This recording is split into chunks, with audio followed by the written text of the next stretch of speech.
There's no feeling more intense than starting over.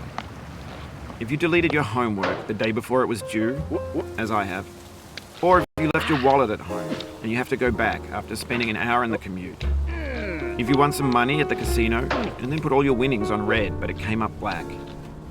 If you got your best shirt dry cleaned before a wedding and then immediately dropped food on it. If you won an argument with a friend and then later discovered that they just returned to their original view. Starting over is harder than starting up.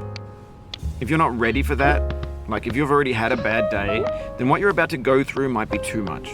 Feel free to go away and come back. I'll be here. Alright, thanks for coming with me on this trip. I'll understand if you have to take a break at any point.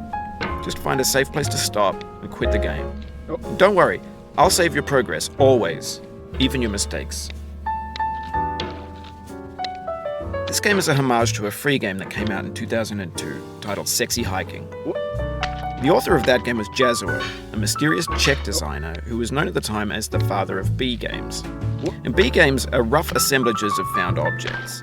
Designers slap them together very quickly and freely, and they're often too rough and unfriendly to gain much of a following. They're built more for the joy of building them than as polished products.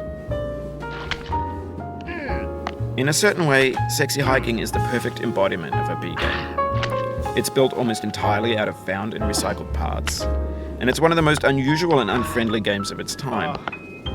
In it, your task is simply to drag yourself up a mountain with a hammer. And that act of climbing, in the digital world or in real life, has certain essential properties that give the game its flavor. No amount of forward progress is guaranteed. Some cliffs are too sheer or too slippery. And the player is constantly, unremittingly in danger of falling and losing everything. Anyway, when you start Sexy Hiking, you're standing next to this dead tree that blocks the way to the entire rest of the game.